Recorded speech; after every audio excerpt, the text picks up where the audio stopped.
Vedare tinokuchingamidzai zvekare kune chimwe chirongwa pano paZim Facebook Secrets and Confessions.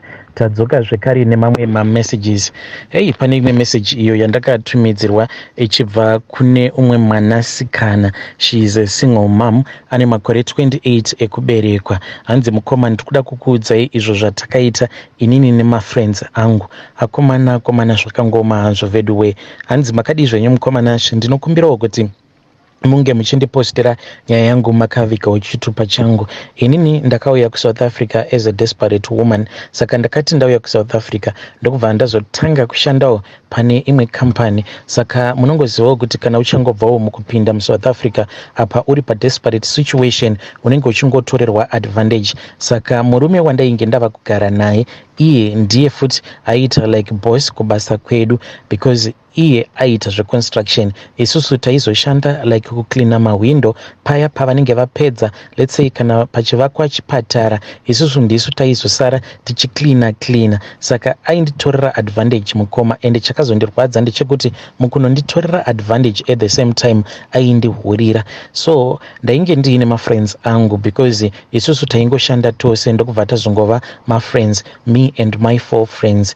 Nhamo yakazotitamba tsvina mukoma, zvekuti these guys zvavaiita ndezvekuti vaiti kana vakagara newe paya pekuti munhu anenge akufina, munhu aingoenda kana kumakantri kwavanenge vachivaka, chingava chiri chipatara, obva akusiya, ende zvezvo zvekutongokusiya usina kana chikafu, usina kana mari. So there was this other trip pavaifanira kuti vange vachienda kunovaka chimwe chikoro chemamuslim. Vakati vaenda ikoko, they promised kuti nesuwo taifanira kuti tinge tichizovatevera, but all our guys havana kana kumbogara vazotitumidzira mari. At that time zvinhu izvi pazvakaitika, pandakastruggla a lot, I was 25. Then ndakazoti ndava ne26, umwe noumwe amongst my friends ainge ava kutongozvionera yekutamba. Inini ndakangobuda ndokubva ndaita lucky, ndikabva ndatanga kushanda as a maid. Some of my friends vakazongowanawo mabasa mumachina shops nemumwe muzvimashops zvakangosiyana mutown tichiriko kuSouth Africa ikoko. But still life was very hard. Life iri hard kudaro, one of my friends ndiye akabva azouya neidea. Iye anobva kuma areas ekunana Harare uko, but maparents acho vanobva kuMalawi. Saka musha havatomborina zvachose, kana vachitoti musha vanenge vachitorevera imba yacho yemaparents iriko kuHarare ikoko. Akabva azouya neidea, akangotaura nyaya, so just in general titore mukagroup kedu, because tine kagroup kedu keWhatsApp. So whilst we were just joking, akabva ati, girls munoziva here imwe nyaya? Tikabva tati no, we don't know, tell us. Iye akabva ati, ndine vamwe vatete vangu ava munhu aiziva n'anga stereki, ende vatete ava pane pamwe pavakazomboita madhiri emari zvekuti vakazotonosvika pakunorobha umwe murungu wavainge vachidanana naye, zvekuti vatete dai kwanga kuri kunzi vainge vasingazivani nen'anga dzinoshandisa mishonga, vatete vacho vangadai vakazotosungwa. Then we wanted to hear more, munongoziva kungodawo kungonzwa nyaya kuti so what happened next. Iye akabva ati, guys, how about if I speak with her, maybe she can actually offer us something, because our life is just difficult.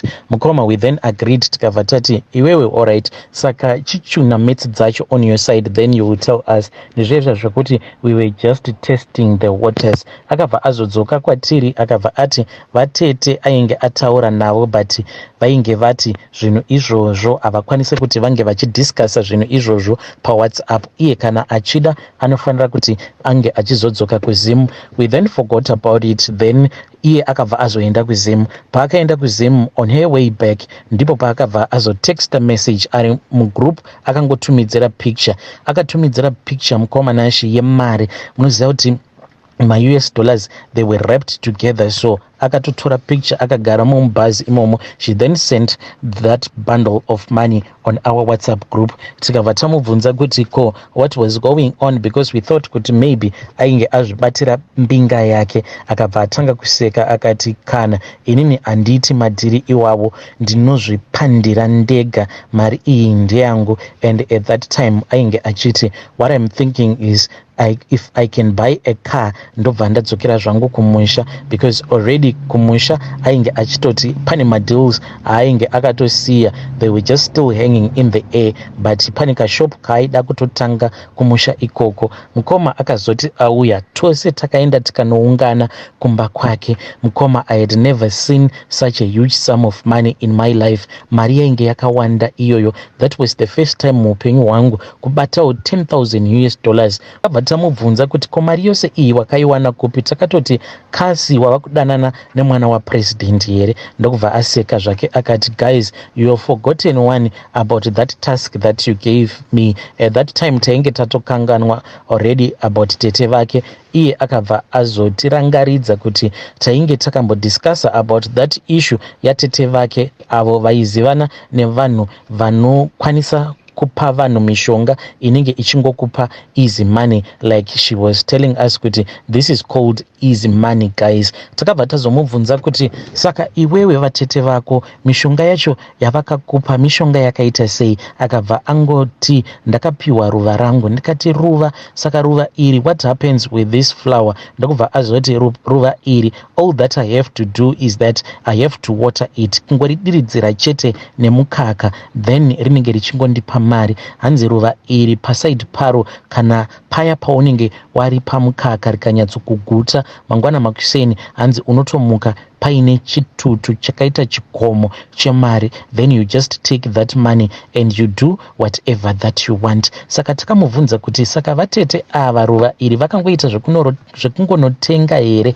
Iye akabva ati kana, vatete vangu vakanditora ndokubva vazondiendesa kune imwe n'anga yekukampinsa. Takati tabva kukampinsa kuya ndokubva tazoenda kunonzi kungoma kurira. Ikoko ndokwatakaenda kungoma kurira, ndokubva tazonopinda mune rimwe bako hanzi makaita muninga. Muninga imomo vakabva vazosangana neimwe n'anga. N'anga iyi ndiyo yakabva yazomupa mushonga wekuti ange achizoita mari. Mukomana, we were so interested. Iye akabva ati she had to return back to Zim as quickly as possible because ruva rake iri hanzi arifanire kuzospenda a lot of days risina kudiridzirwa zvekare nemukaka. Saka akabva azodzokera kumusha akabva ati, girls, if you want you will just tell me, then tovata organizer. Mukoma, inini ndakangoti ndichingonosara kudai, so ndakatanga kuzvibvunza kuti ndoita sei, should I go to Harare so that ndiendeswe kungomakurira ikoko ndinopiwawo ruva rangu? Asi ndakati ndiripo pakati pekuzvibvunza kuti should I do it or should I not do it, because already one of our friends ainge atoti mari yebhazi anayo. She was saying that she does not care kuti azofamba achidya murodhi here or what. All that she knew was that kana akaendeswa kokungomakurira ikoko, her life was going to change for the better and she will be able to take care of her mom. Saka inini Mukoma ndiripo pakati pekuzvibvunza ndichingozvistressa, ndipo pandakabva ndazoreceiva a stressful voice note kubva kuna sisi vangu avo vainge vachigara namuchembere. Sisi vakabva vandiudza kuti mama vainge varwara. Mama zvavo vainge vagara zvavo vachingorwara because vane problem yema-acids. Saka at that time amai vainge vava kusagona kana kudya, vaingoti kana vakazama kuda kudya vaibva varutsa. So sisi vainge vachiti mama was too weak, vachiti kana uine mari mwana waamai vangu please chingondipa mari iyoyo so that ndiende namama kuchipatara, because mama ava kana vakasaenda kuchipatara ndazoona mama something bad is going to happen to her. Apa nditi mari kutoti mari. Just the previous week ndainge ndabva mukuvatumira 100 US dollars zvichinzi mama havasi kunzwa mushe. Saka mama vainge vachiti pane zvikafu zvavainge vachida zvavainzwa kuda kudya. Saka ndakangotumidzira mari ndikati saka chiendai munotenga zvikafu zvacho, because vainge vachinzwa kuda maheu, machangzi nezvimwe zvakangosiyana siyana. Saka ndakangoti chingoendai kunotenga zvinhu zvacho zviri in bulk, then ndikwanisewo kureisawo kamari kunoko. But Mukoma, when I received this voice note ndainge ndisina kana mari. Munoziva kuti mukadhi rangu remukuru maiva nemari Mukoma, ndaiva ne30 rand chaiyo ndiyo yandainge ndiinayo. Ndikati ndoita sei? Ndakabva ndazokumbira Murungu, ende Murungu ndakati ndamukumbira mari, mhepo ndokubva dzazosimuka because Murungu akabva azobuda nemudzimai wake vakaenda kushopping. Saka paakadzoka iye akabva azongogadzika groceries aya on top of this granite kitchen table yainge iri mukitchen mavo. Inini manje pakuzonorongedza pane rimwe plastic randakafungidzira kuti ndainge ndaemta. Apa plastic iri rainge riine chigaba chemayonnaise, zviya zvibhodhoro, not zvimaplastic one. Saka pandakazongoti ndichingonosimudza maplastics ese kuti ndimarongedze, gaba riya remayonnaise, it then just fell to the floor and there was mayonnaise everywhere. And munongoziva kuti varungu kana vakada kukupopotera vanopopota mukoma, vakapopota, especially murume wacho akapopota zvekuti akapopota zvekuti ndega ndakasvika pakuburitsa misodzi. Apa vakabva varamwa vose, munoziva kuti vakangobuda mumba, so ndokubva vanogara panze vachipopota, ndokubva vandisiya mumba ndiri busy ndichiklina. Ndakazoti ndaenda kulunch mukoma, ndakagara kudai, so ndipo pandakabva ndazongoita group call, then my friends they all answered. Ndikabva ndati guys, ndozvaitika kubasa apa, mama vari kurwara. They asked me, these friends of mine, what I was going to do. Ndikabva ndati inini mukati rangu ndine 30 rand, but zvandava kutoita, what I'm going to do is that Grace, iwewe uchatongouya kuzotongonditora kuroadport because ndichatongopinda mubhazi, pay forward sha. Iye akabva ati alright, that is fine. Ndakangoti ndichingochaisa, ndakafamba netsoka mukoma ndichienda to this other bus ratainge tichishandisa kuprovince ikoko kwandaigara. Ndokubva ndataura navo, vakati iyo pay forward havakwanise kuiita, especially kana munhu achibva kuno kuSouth Africa. They prefer kuti munhu aitwe pay forward achibva kumusha.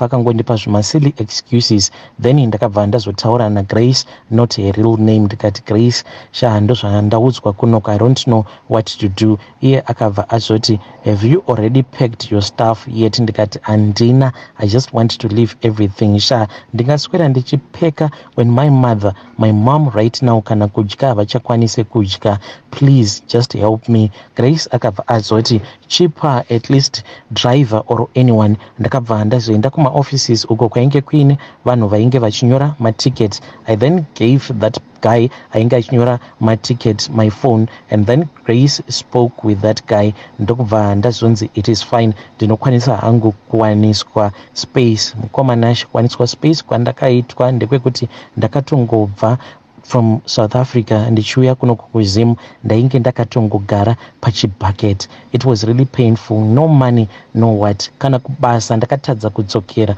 because ndakazviudza kuti kubasa kwacho ndinodzokererei if there is anyone who can actually offer me something that can give me money so that I can take care of my own mom. Takabva tazobva zvedu kuSouth mukoma, takabva tazouya kuno kuZim. Takati tauya kuno kuZim, I then found kuti Grace was already waiting for me. Ndokubva atondipika up. We then went to her parents' house. She just showed me her parents' house. Ndokubva ati, we can't sleep here tonight because I want to show you my house. I was waiting to do a grand opening, but since you are here, you are the first one who is going to see the house. But she said that I was not supposed to tell the other friends kuti iye ainge andirakidza imba yake. Takasvika kuya mukoma in Paruva. The house was just beautiful. The house is beautiful mukoma, but pamba apa anopagara hake ega, mhiko dzake iye kana achida kuzvitaurira anozvitaurira. I cannot speak on her behalf. Ndokubva tazorara kuya, but Grace munhu wekutongoti ava kutongochiva vanhukadzi, haachakwanise kuchiva vanhurume, but that is her own business. Iye akangotibatsira mukoma. The following morning akabva azoti taifanira kuti tinge tichizomirira tete vake because tete vake, she is quite an old woman, havakwanise kuramba vachingoitwa run around. She then suggested that instead of me being taken there alone, it was far much better kuti tochimirira the rest of our friends who were still in South Africa. Saka vose vakatongosiya mabasa ndokubva vauya. Aiwa, pavakauya mukoma, we rejoiced a lot. Takaenda tikanova pick up, then we stayed a little bit at Grace's parents' house, then ndokubva tazoenda kumba kwake kuBorodale. Aiwa, they were shocked and amazed. Each and every one of us had their own rooms, but nekafie mukoma taingoraramo mumba maGrace imomo. Takangotarisa ruva, takamirira kuti tinge tichiona ruva iri producer mari, but ruva iri, it will never produce the money whilst you are looking at it. Taingoti so sometimes taitogara kana kutosvika kuma 2 am tichiona mamovies tichiita nyaya tichida kuona kuti mari yacho inobva pai, but tose taingobatwa nehope, taizotomutswa naGrace achitiseka achitoverenga zvake mari. When the time came, tete vake, when she felt she was able-bodied, ndokubva tazoenda navo manje takaenda kuya kunkoma kurira, ndokubva tazonopinzwa zvekare mune ninga imomo umo makapinzwa our friend Grace. Takazoti tapinzwa muya takabva tazonzi taifanira kuti tinge tichigara for at least about 3 months tigeremo muninga imomo. Mind you, all this time my mom, she had not known kuti inini ndainge nditori muzemu. Ndakangotovaudza kuti sisi, there is this friend of mine ndiye anokwanisa kukubatsirai pari zvino sisi inini mari handina. Saka Grace, she then sent for my mom and my sister, vaitogara zvavo in another area vasingatombozivi kuti mukunofamba vachiendeswa mumaprivate, the same car that was being used by Grace achienda namai vangu kumaprivate kuti varapwe. It was the same car that he had used when she came to pick me up. Mukoma takati tigeremo muninga imomo, ng'anga yacho yaipota ichiita bonde nesu, ende sikarudzi yayo ng'anga iyi haina sikarudzi like a normal sikarudzi yemunhurume, but ane ruva panzvimbo pesikarudzi, saka aipota achiita bonde nesu. Zvainge zviri zvinhu zvainge zvakaoma because ruva racho, it is more like a rose, and you know that roses, they have thorns. Pose paainge achiita bonde nesu aitipa chimwe chimucheka chekuti tinge tichiruma nekuti zvainge zvichirwadza. Apa waisafanira kumboburitsa a sound of pain nekuti zvainge zvichinzi hanzi ninga yacho haidi kuti unge uchiburitsa a sound of pain, otherwise you won't receive the blessings on a daily basis. Mukoma tairarwa nesu ende zvichingorwadza kudaro, waizoti kana munhu apedza kurara newe so wainzwa mukati mako umu kuti makabvaruka bvaruka, because sikarudzi yake just like a rose flower yakazara minzwa, but minzwa dzacho hadzisi hombe, they are just small thorns but that are very painful. Mukoma nguva yacho yakazoti yakwana, after 3 months ndipo patakazozvara maruva. Pose apa pataiita bonde naye tainge tichitonzi tinofanira kuita pamuviri. Ini ndaifungidzira kuti when he said that you are supposed to get pregnant, then we were going to deliver babies, but takazozvara, tose takazvara on the same night. Takazoti tichinorakidzwa kudai ndokubva tatoona kuti tainge tazvara maruva, ruva rinotorarama, tose takazvarirana at the same time. Ende ndichiti kuzvara mukoma, pain yaya yaunonzwa kana uri mulabor ndo pain yandaitonzwa ndichitogomera kusvika ndichizonoburitsa ruva mukoma randakachengeta muchibereko mangu for almost 2.5 months tigeremo muninga imomo. Mukoma takabva tazoudzwa kuti ruva iri unofanira kungogara uchingoridiridzira nemukaka, fresh milk at all the times, kuti rigare rakafara. Takabva tazodzokera kumba kwaGrace. We stayed until we had made enough money. Umwe noumwe moved into a different city because ndo zvatakaudzwa izvi. Hanzi kana tikagara tiri padhuze nepadhuze tichingoonana, hanzi tinenge tichizvidanira dzimwe mhepo dzinokwanisa kuzotifumura. So umwe noumwe anogara in a different city, asi tose tiri muno muZimbabwe. Kushanyirana zvedu tinoshanyirana, but hatifaniri kuti tinge tichiungana panzvimbo imwe chete kwenguva refu nekuti zvinodana mhepo dzakashata kwatiri. Hey, vedare ndo message iyo yandakatumidzirwa ichibva kune mwanasikana uyo. Saka ndakamubvunza kuti kwauri kugara ikoko uri kugara namama here? Akabva ati no, handisi kugara namama, I can't stay with my mom. Kumusha ikoko mama ndakatobva mukuvacheresera borehole. I even bought her a car. Ivo vanogara ikoko kwavari, ini ndinogara kuno kwandiri. Vanongozviziva kuti mwana wavo ari kudata someone who is very wealthy. Vanongoti mukwasha wangu, but havatozvizivi kuti hakuna mukwasha ariko. Yes, I date, but I don't date men that are giving me money. Ndini ndinotopa varume vandinodanana navo mari, but I don't date anyone for a long period of time. Hey, vedare ndo message yandakatumidzirwa ichibva kumwanasikana uyo. Please let us talk about this issue in the comment section. Hanzi takaendeswa kungoma kurira tikanopinzwa mune rimwe ninga. N'anga yacho yatakasangana nayo hanzi sikarudzi yacho iruva yaita bonde nesu ichishandisa ruva iroro. Apa tainzwa kubvaruka kuchekeka n'anga iyi ichiita bonde nesu. Yo zvakangoma hazvo vedu we.